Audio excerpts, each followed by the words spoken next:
It is mid-May 2026 and we're going to do a garden walkabout. So starting here in our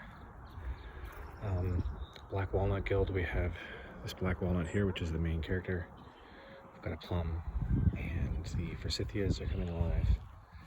And we have some irises and some, not tulips, but something else, I forget the name. The hedge is doing really well. We've got the daylilies coming up the side, and this plum here this year, and this nice little edge, which is coming in nicely. Just above the black walnut guild is this sort of new patch that I planted here, all in green, which is the black currants. Behind them is a lilac and hydrangea, lilac, hydrangea, lilac. I forget what the name of it is called, rhododendron. And a few more cherries. Cedar's doing really well this year.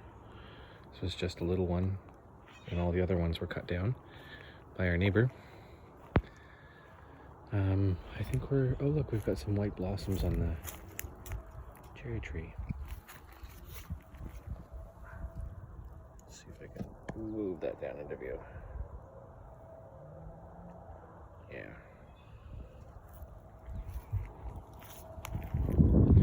Something interesting that's happening on our property is the irises the daylilies are coming in quite strongly against this warm south-facing wall. So I imagine the heat comes in, reflects off the wall, and warms up this patch in particular, which outgrows just about everything else. If you look down to the far end, you can't see it very well in this shot, or in this shot, but these ones are clearly outcompeting their neighbors. Here I've got a couple rows of currants that are just in the ground, overwintering. Basically, I'm going to dig them up at some point this spring and pot them up and sell them, or unsure really. Here's a row of potatoes. They're already starting to come up.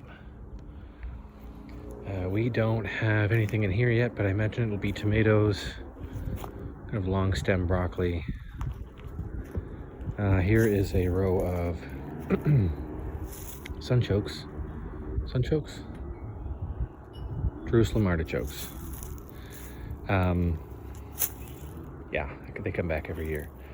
This is where we'll be planting our tomatoes, and we have a nice healthy row of garlic coming in. This is new this year. This is our chicken pen.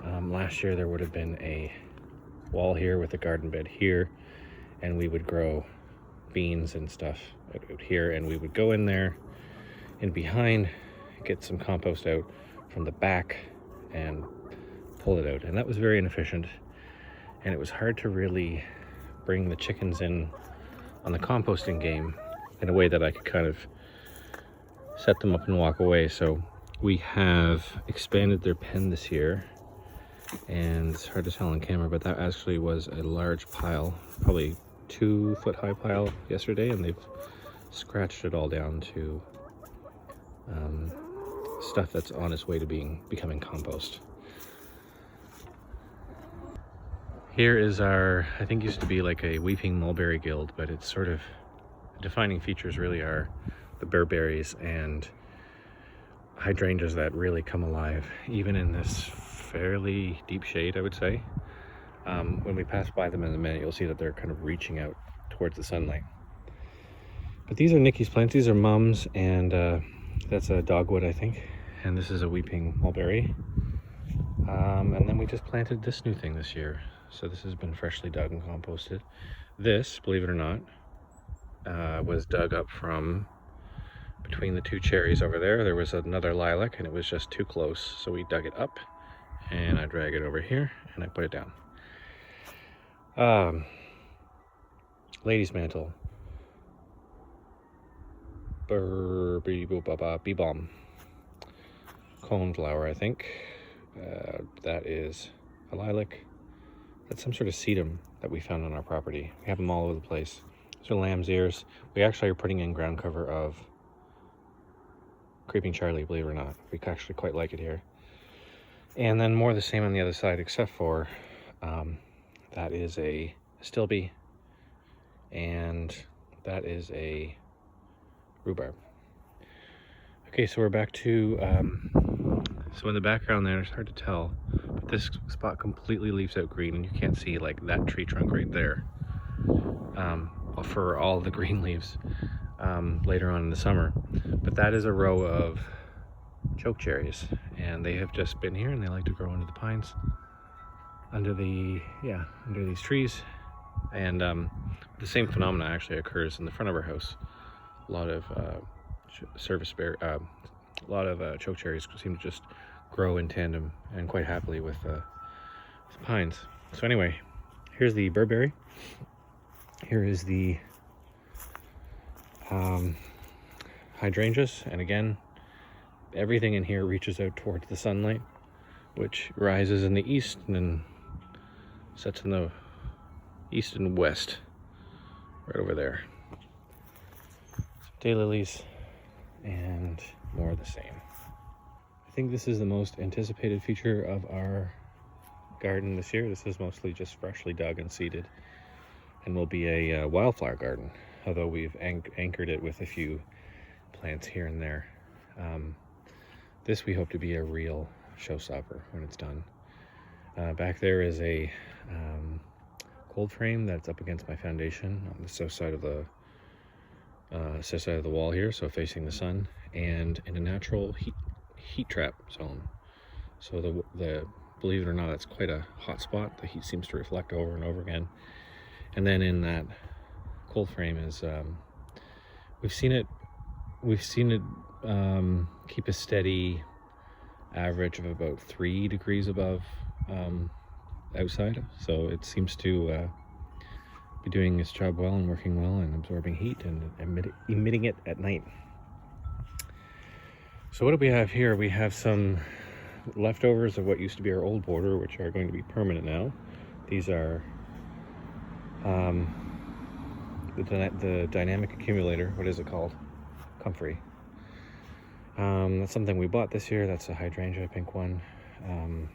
All kinds of alliums. I don't know what they are. We planted a bunch of hostas along the edge here and there, variegated variety, and the rest has really just been seeded with wildflower, which has been an exercise in patience, just waiting. But we're starting to see the real signs of life, so it's just a waiting game now. Lilac is coming in strong. That's bee balm right there. I think it's a coneflower. Lamb's ear. Weeping smitten heart, whatever the heck it's called. Weeping something. Bleeding heart, there we go. Bleeding heart. Don't know what that is. That is a lavender. That is Nikki's flower, but it's coming. It's coming. It's more of a plant. Woody perennial. That looks like an Asiatic lily. We have our hostas coming in around the base, and Nikki's added these like lights, which has been really cool. They come on at dark and they stay on all night, and they kind of add a little bit of texture to the garden at night. Lavender, we've got some Russian sage coming up there, and some more Asiatic lilies, I think. The big feature change this year was really this trench on contour. So it's like a ditch where the water doesn't really flow this way or that way.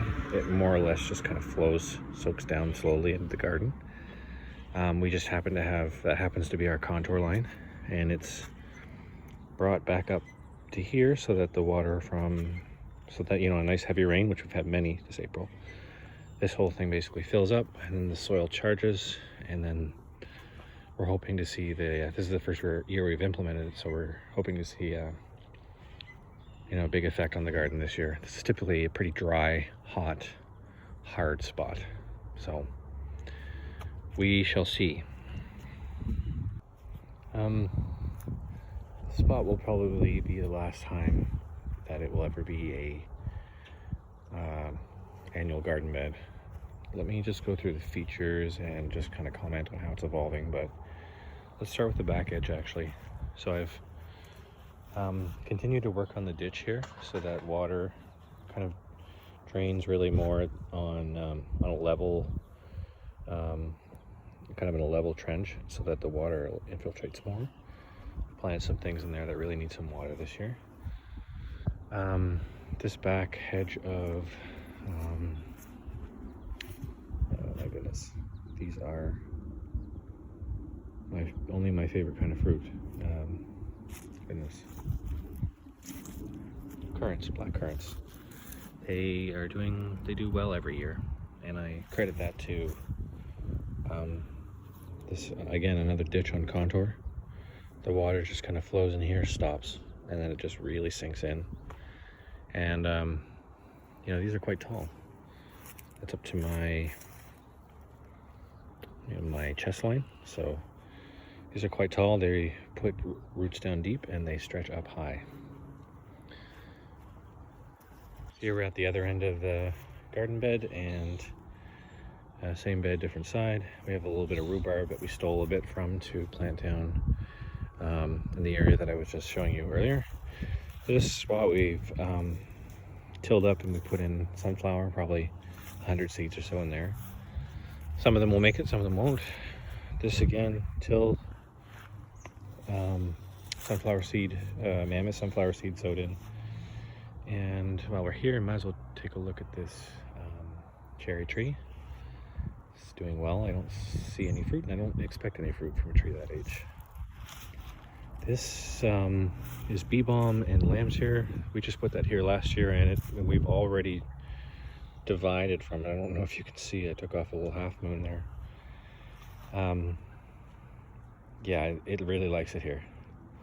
We've got behind that, we've got a pawpaw and another pawpaw, hopefully genetically different enough to cross-pollinate. We've got this mulberry here, just doing nothing yet. Signs of life, but it's very, very subtle. They just are late bloomers. And then this patch here, which is some of the potatoes are in the ground, and some of them are just on the ground with leaves on top of them. So running a little experiment. They don't really need much to grow in, is my thinking. And but I have a trench full of compost in the back should I need it. This section over here is basically, we're kind of at the other end of the figure eight, which some of you might know, but I haven't actually talked about yet. But this is our figure eight pattern, and this is our figure eight bed. It's got some interesting characters in it, but it's honestly quite sparse. But here we've got a rhododendron, a rose bush, and then, which has done quite well so far this year. And then we just have currants and hascaps and sorrel and stuff along the edge. But it's kind of just turned into like a